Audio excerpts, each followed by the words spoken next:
A cruz de nosso Senhor, como eu disse no início da celebração, sempre foi motivo de desonra para os cristãos. Vocês imaginam que havia uma expectativa diante daquilo que Jesus sempre prometera, daquilo que ele fazia, milhares de milagres, sinais, portentos, deixavam pessoas felizes, levantavam aqueles que estavam paralíticos há décadas. E tudo isso foi se associando à boa notícia que Cristo vinha trazer em si mesmo. Quando Jesus vai se aproximando de Jerusalém, como narra Lucas, numa grande geografia, até de fato que Jesus se encontre próximo a Jerusalém, ele começa a anunciar que para que de fato a gente tenha glória, antes a gente tem que passar por um esforço. E que ele passaria por esse esforço. Aqueles então que o seguiam há 3 anos, o tinham como mestre. Sentiam o seu coração repulsa quando Jesus falava de que modo ele haveria de morrer.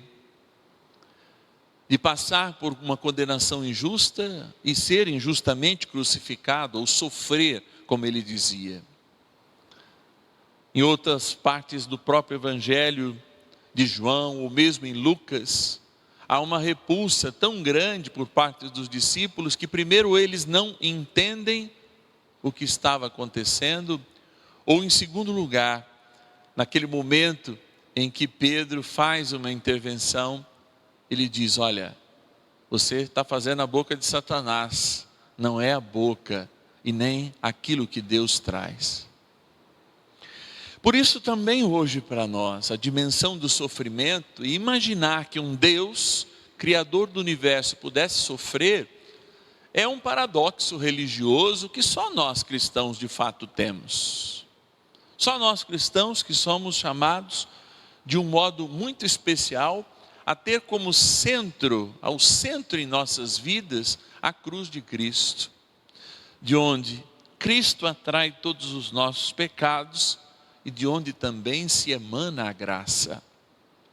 Da cruz de Cristo e do seu corpo chagado, do seu coração chagado, nascem o que nós celebramos, a Eucaristia, nasce a igreja, nascem os sacramentos, nasce uma luz especial que vai se confirmar por ocasião da ressurreição de tudo o que tem um começo e tudo o que tem um fim na sua cruz.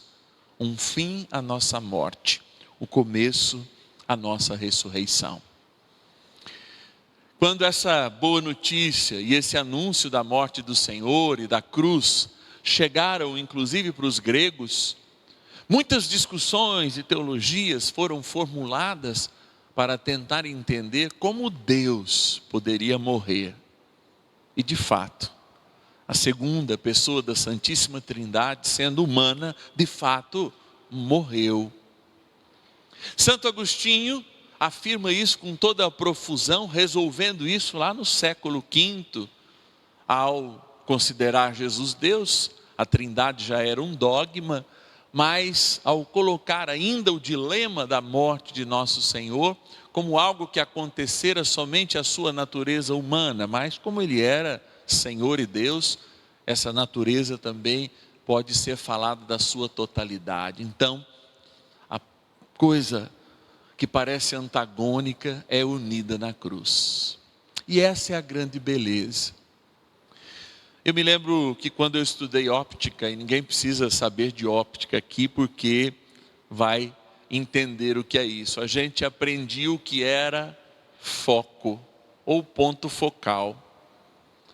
A gente sabe muito bem disso, porque quem usa óculos é porque não tem certo o seu ponto focal, e por isso as lentes, elas corrigem na hipermetropia o foco, na miopia um outro jeito do foco. Por que eu estou dizendo isso?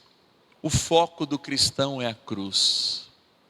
E nós não falamos ao admitir a cruz de um Deus que meramente se esvaziou, mas muito além disso, se esvaziando, fez um de nós para ter uma família, para crescer, para passar pelas dificuldades, pelos sofrimentos, para na cruz, não podendo pecar e não podendo morrer, se fazer pecado, o nosso pecado, para experimentar inclusive a morte e nos resgatar da morte.